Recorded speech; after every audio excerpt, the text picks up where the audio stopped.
Hello guys, আসসালামু আলাইকুম। সবাই আমার ইউটিউবের নতুন ভিডিওতে সবাইকে স্বাগতম। তো আজকে আমরা গিয়েছিলাম মালয়েশিয়ার বাতু ক্যাপসে। ওখানে আমরা কী দেখলাম, কি করলাম, ঘুরলাম ফিরলাম, সব আজকে এই ব্লগ ভিডিওতে থাকছে। তো সবাই মিস না করে দেখতেই থাকুন। আর এই যে সিঁড়িটা দেখছেন, এই সিঁড়িটা কিন্তু 272টা সিঁড়ি পার দিয়ে আমাদেরকে উপরে উঠতে হচ্ছে। তো উপরে উঠতে উঠতে দেখেন এখানে একটা বাদরের সাথে দেখা হয়ে গেল। তো আবার আমরা উপরে উঠতে শুরু করলাম। এখানে কিন্তু একটা বিষয়, অনেক বাদর এখানে।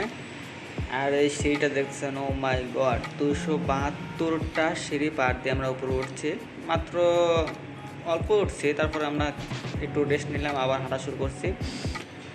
সো কি করলাম, কি দেখলাম, সব এগুলো ঘুরেই থাকছে। সো আপনারা সবাই দিতে থাকুন।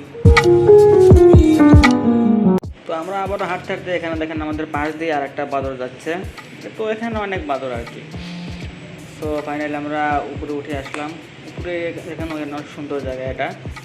এই পাহাড়গুলো এমনভাবে আছে, মনে হচ্ছে যখন তখন এগুলো পড়ে যাবে, অথচ এগুলো কখনোই পড়বে না। অনেক শক্ত আর অনেক দেখার মতো জায়গা। আপনারা বাতু ক্যাপসে আসতে পারেন, এই জায়গাগুলোকে ভ্রমণ করে দেখতে পারবেন। অনেক সুন্দর জায়গা।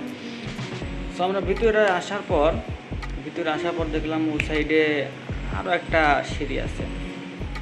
সো আমরা এখন ওই সিঁড়িটা উঠবো এবং উপরে দেখব কি আছে। আমাদের সাথেই থাকো।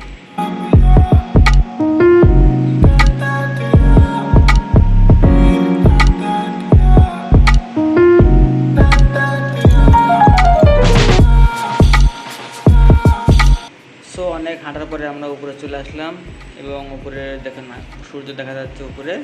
আর ভিতরের জায়গাটা অনেক সুন্দর। অবশ্যই এখানে ভ্রমণ করবেন। আর নিচে নামার সময় এই বাদরটাকে আমরা দেখতে পেলাম, ওর সাথে একটু খেলা করলাম। সো আবারও আমরা নিচে নামছি। সো নিচে নামার সময় দেখেন এখানে একটা কুকুর উপরে উঠছে। আর কুকুরটার অবস্থা কিন্তু অনেক খারাপ। এখানে অনেক বাদর আছে। সো ফাইনালি আমরা এসেছি আইস। এটা একটা আইসের ঘর। এই জায়গাটা কিন্তু অনেক সুন্দর। এখানে আসলে এই জায়গাটা ঘুরতে কেউ মিস করবেন না। অবশ্যই আইস রুমটাতে আপনারা যাবেন, অনেক সুন্দর জায়গা। তো অনেক ভিডিও করলাম, এখানে ফটোশ্যুট করলাম। ফাইনালি আমরা এই টোটাল জায়গাটাকে ঘোরা শেষ করে এখন আমরা বিদায় নিচ্ছি। আসসালামু আলাইকুম। সবাইকে সম্পূর্ণ ভিডিওটা দেখার জন্য অসংখ্য ধন্যবাদ। আল্লাহ হাফেজ।